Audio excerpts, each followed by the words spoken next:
Hi, Katelyn. Thank you so much for joining me for Ladies Who Lunch, a 4-part video series meant to serve female entrepreneurs. And for those who don't know you, Katelyn Hamilton is an online business manager for entrepreneurs, and you are extremely well-versed in systems, which we're going to be getting into, that help entrepreneurs to run their business. I have tons of questions for you and really, really good ones. So let's go ahead and jump right in.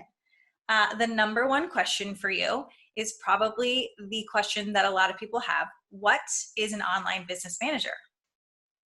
Yeah, hello. So, I'm an OBM, also known as an online business manager, and I manage the back end of my clients' businesses. So I help them stay organized, create efficiencies, and do some of those management things that keep a business running. Contracts, invoices, I automate some of these processes, which I know we'll get into later on in our discussion. I also work on email marketing, social media management, launch planning, etc. So I do the systems and management part and assist with the strategy. I think one thing that sets me apart compared to other OBMs is really that I have a background in marketing. So I know that that is not always what you'll find with a traditional OBM. So I do a lot of the business strategy as well as those systems and processes. Okay, so for all my entrepreneurs out there who are just getting started, or maybe they're just not into systems at all yet, I want 3 systems that they absolutely need to be learning and getting into right out of the gate, and why. Oh, this is a tough question. There's so many. So there's so many systems that I love.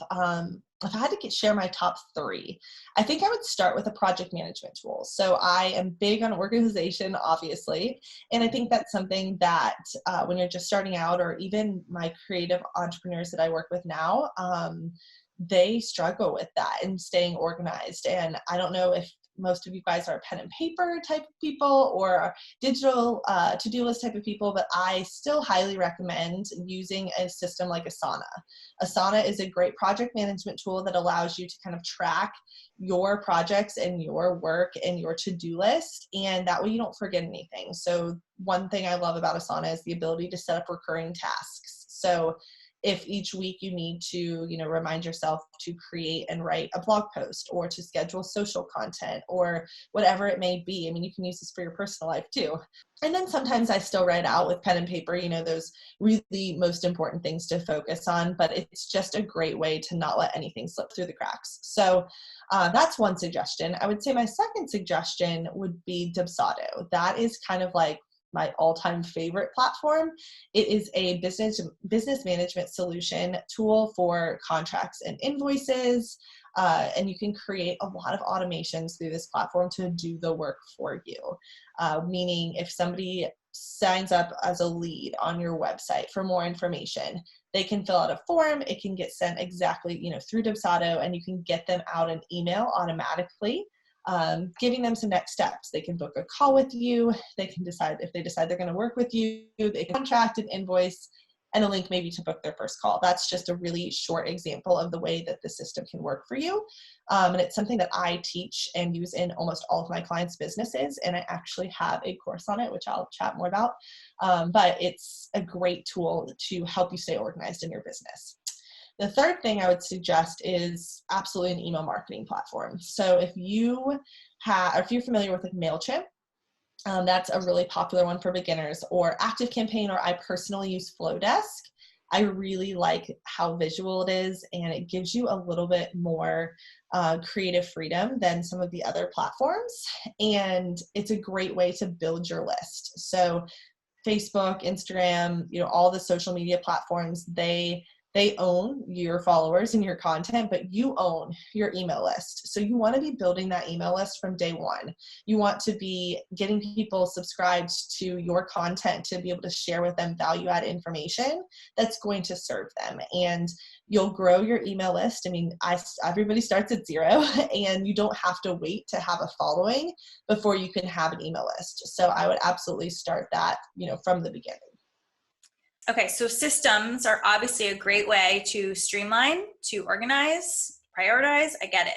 But they can also be very overwhelming. And I say this from experience. So if someone wants to get into the nitty-gritty of a system and really learn it, do you have tips as to how they can do that? Yeah, they totally can be. I get that. Like, you're exactly right. It does take time to learn a system, especially when you're just starting out and things do feel overwhelming. You feel like you have so many things to do, to set up, to figure out, along with trying to do, what you wanted to do to begin with. I mean, you didn't run a business you didn't start a business to try to figure out all these systems in the back end. But the reality is that those are the things that will actually give you the time and ability to do what you love to do, right?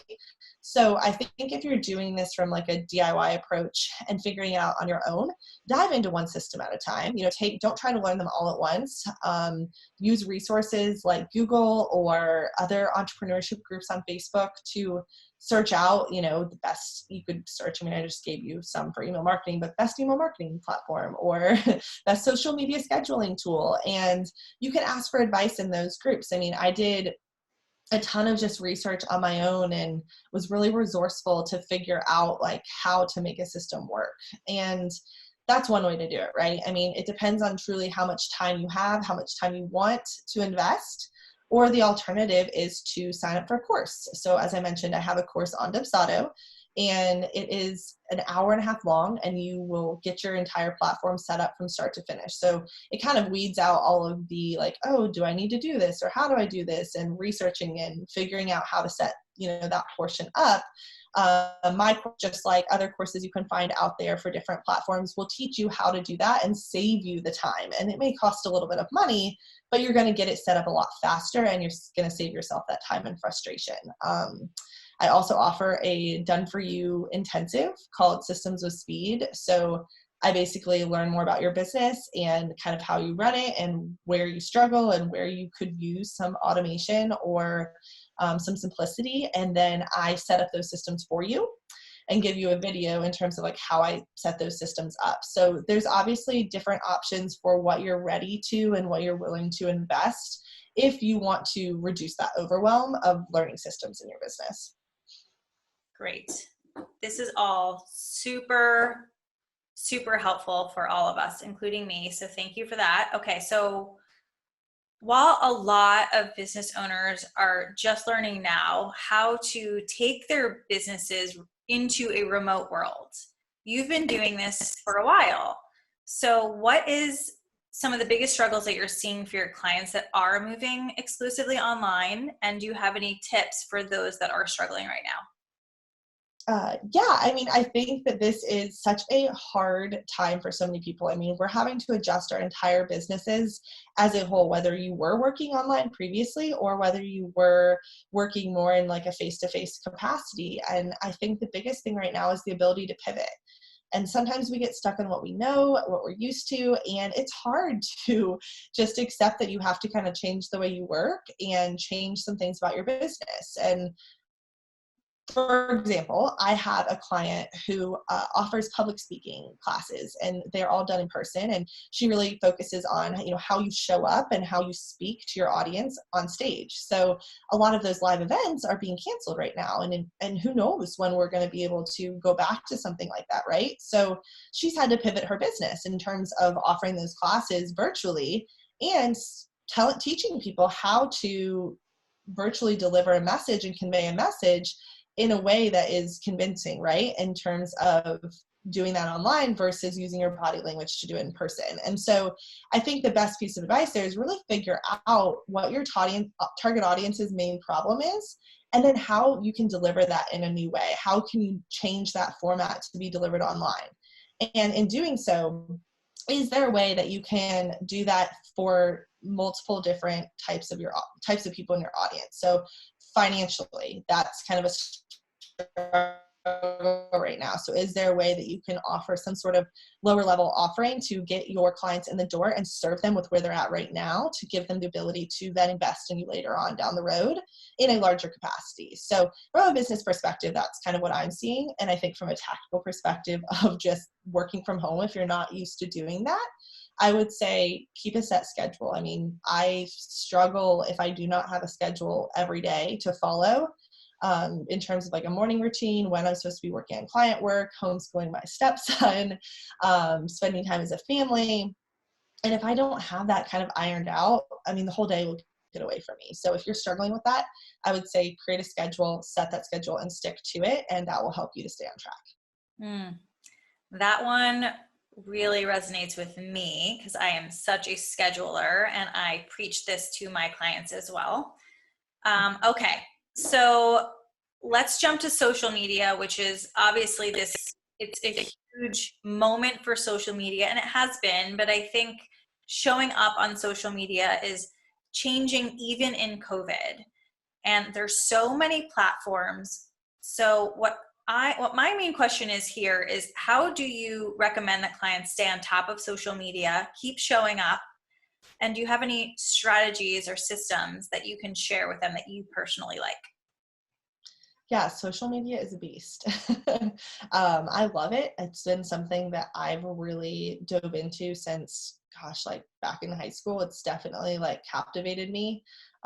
Sometimes not in the best way. I mean, I'm definitely guilty of scrolling Facebook or Instagram for too much time, but it is an amazing tool to market, right? Like, it's a great way to get your message out there, and it's changed a lot over the years because it's been so populated. So I think my biggest piece of advice here is two things: to be consistent with content and to engage.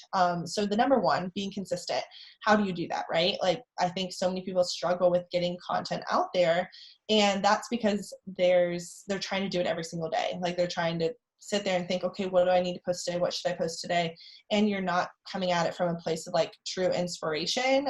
So I focus on repurposing my content. I will spend time writing a blog post, and then I will break that blog post down into bite-sized pieces of content that I can share on social media. And then I schedule it all out ahead of time. So I use a planning tool like later.com or Planoly to be able to schedule my content in advance. That way the day doesn't get away from me and no content's been posted, and that day doesn't turn into like 3 days. Okay, so yes, yes, yes to all of that. That was so good. What a good wrap up. And I feel all of the things that you just said. So thank you very, very, very much for giving us your time and sharing your wisdom. I can attest that everything that you said was what entrepreneurs should be looking into, because in this time of kind of more quiet, even though it seems crazier. So this is the time that we can actually invest in our businesses, and I absolutely love all of the advice that you gave. So thank you. I'm grateful for you, and I will talk to you soon, Katelyn. Thank you for having me. Thank you for being here. Bye.